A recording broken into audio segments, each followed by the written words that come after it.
Welcome.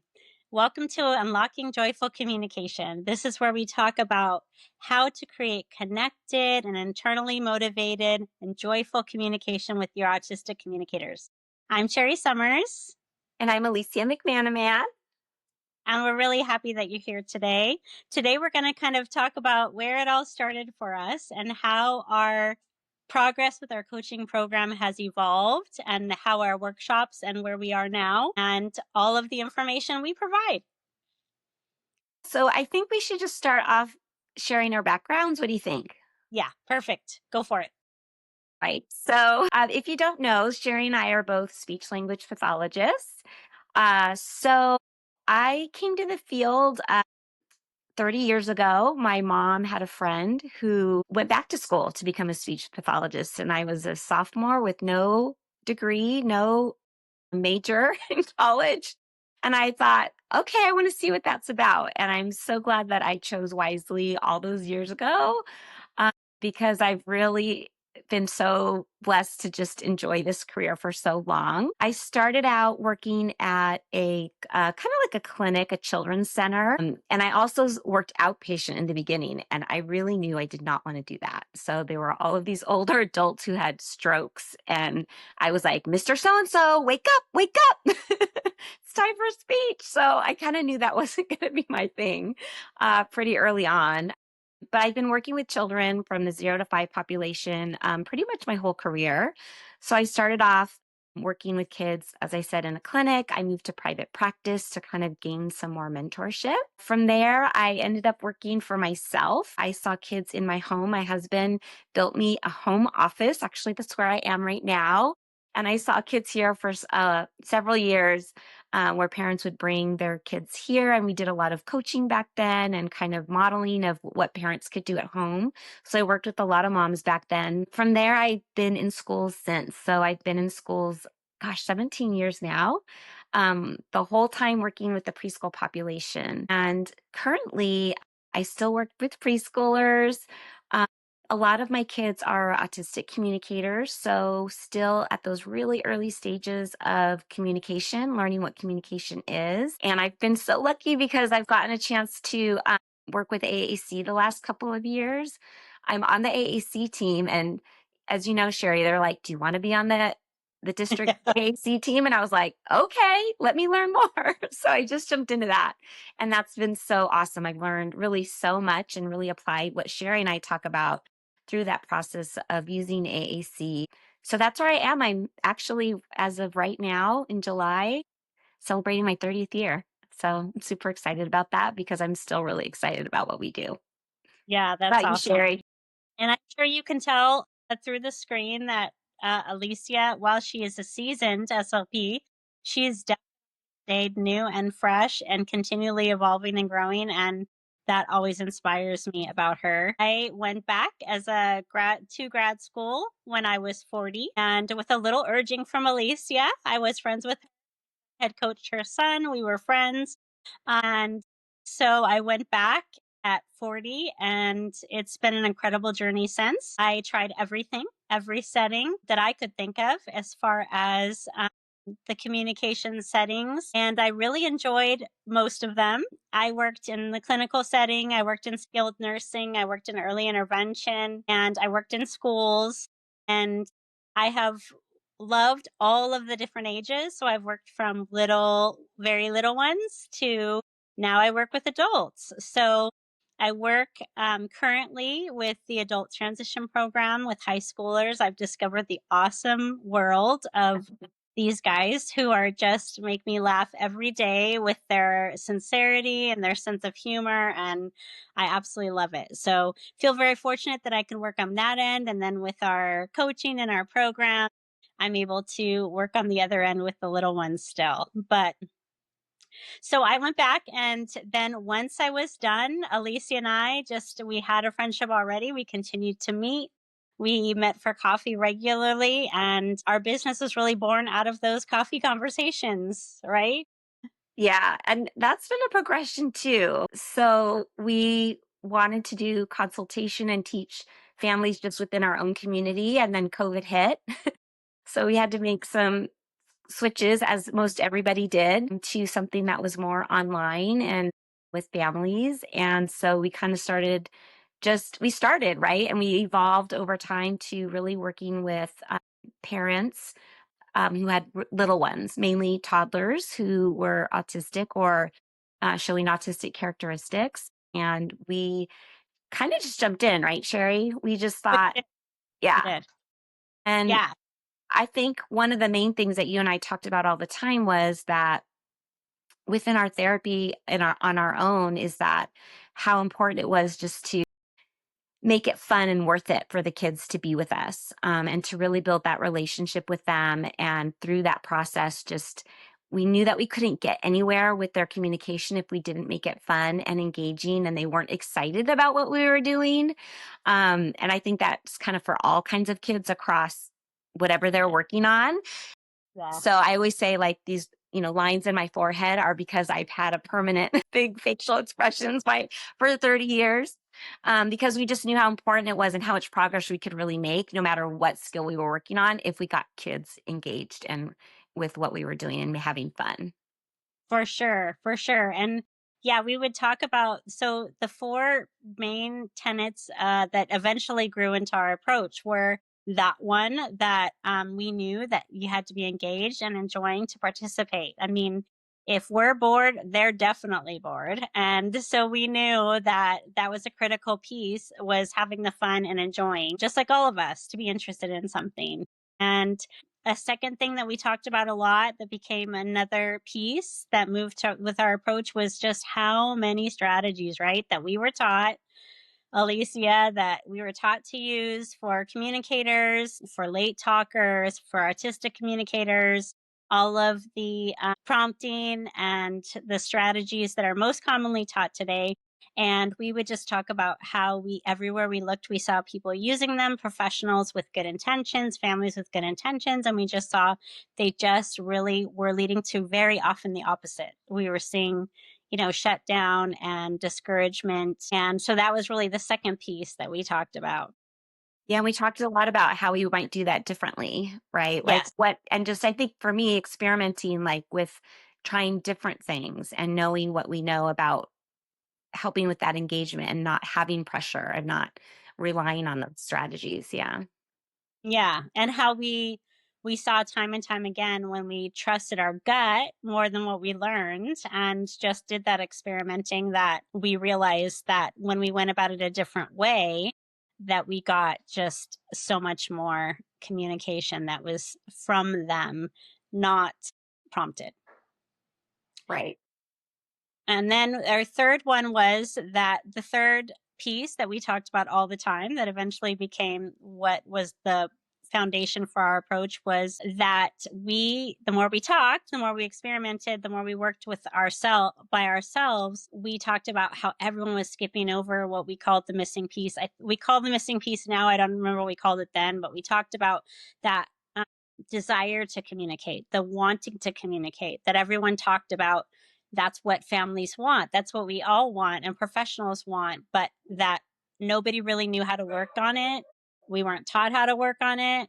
And like, how can we get that desire from within to want to participate? We knew engagement was required. We knew dropping a lot of the strategies we've been taught were required. And then we knew like that was the place to work from what we had been doing. Yeah. And I think just, also how do we move towards more intentional communication?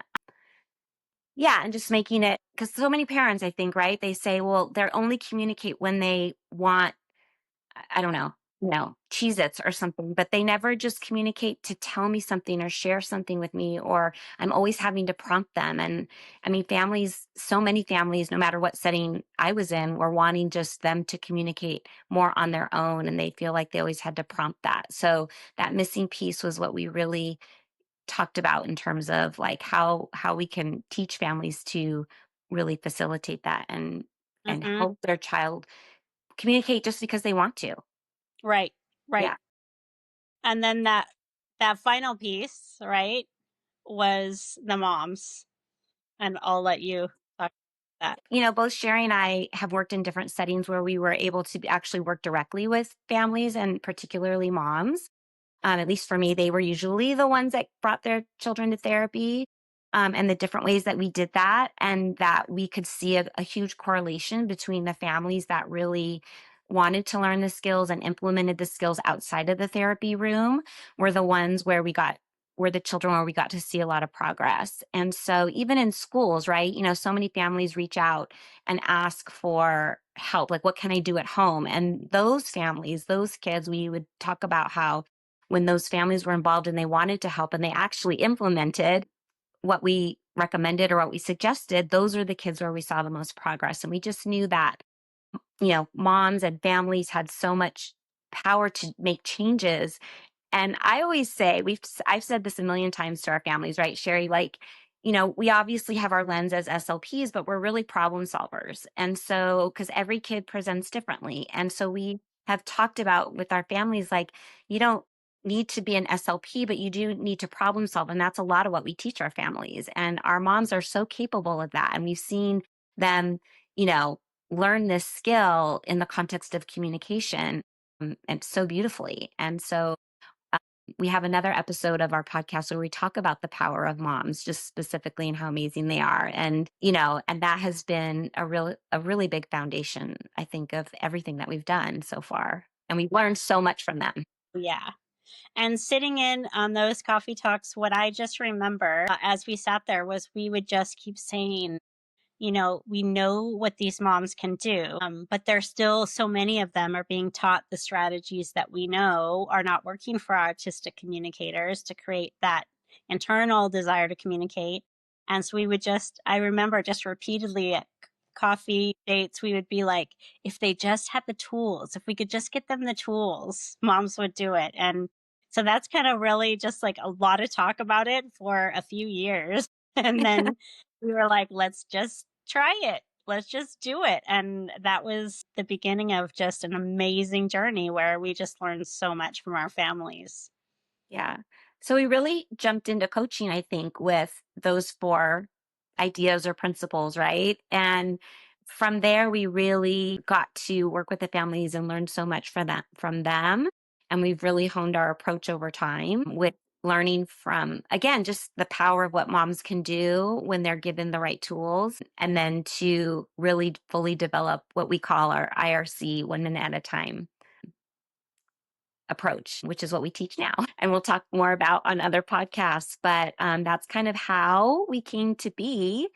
And we've coached at least over 60 families, right, Sherry? Yes, yeah, and connected and had consultations and workshops, and yeah, it's just been amazing to see it all come to life. And I think that another big piece, as you were talking, I was thinking about was that when we first started, we just knew because Alicia and I would have assessment after assessment where a family, Yeah. and we love having families in our assessments, and we love having families. We tell schools all the time when we do any kind of training, like that is so amazing to have a parent in there with you.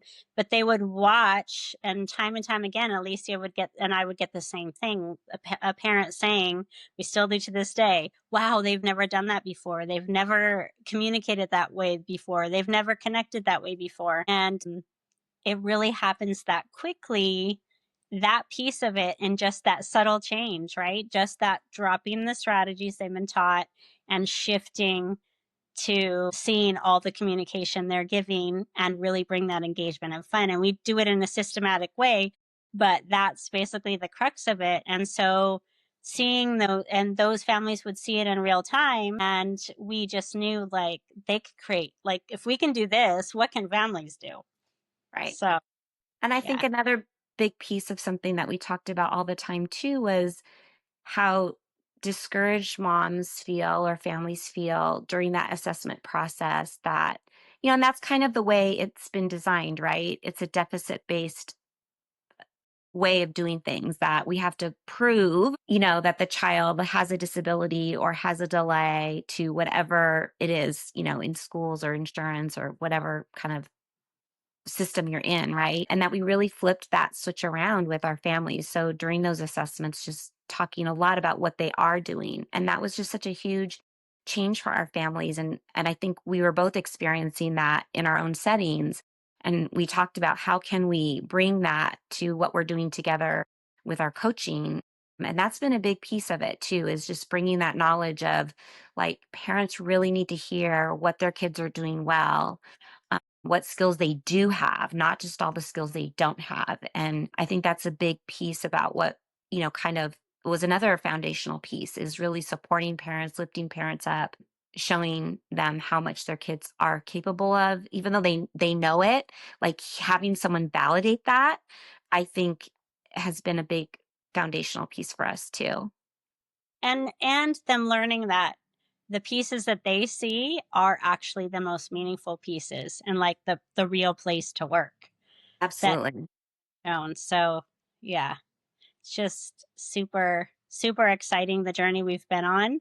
And we're super excited now to branch out to the more conversational style of a podcast. And really, just our goal is just to get this information into the hands of moms. We've talked a lot about moms today, but we do have amazing dads, grandparents. We all know just that dedication. But we started out with moms in mind, and they have surpassed anything we ever thought they could do as far as digging deep, the grit, the consistency, just all of it. So Yeah, so we hope that you all will, continue to tune into our podcast as we kind of Sherry and I branch out to this more conversational type of podcast. We're super excited about it. But if you want more sort of like teaching or informational pieces, we do have a YouTube channel and we have videos up there that we really kind of break down more systematically in a more teaching type of way what our approach is and what that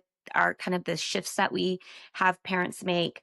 So you can find that at Connect Dash It's Not Just Speech on YouTube. We have videos up there, and we also have a free community for parents. We'll put that in the description below, and that's where we're just having a community of families and moms who can get support. And we're going to be doing lives in there where we can answer questions and share more information. Parents can get support. So if you like to join that, we'd love to have you. Or if you know a mom who would like more information, please share this with them.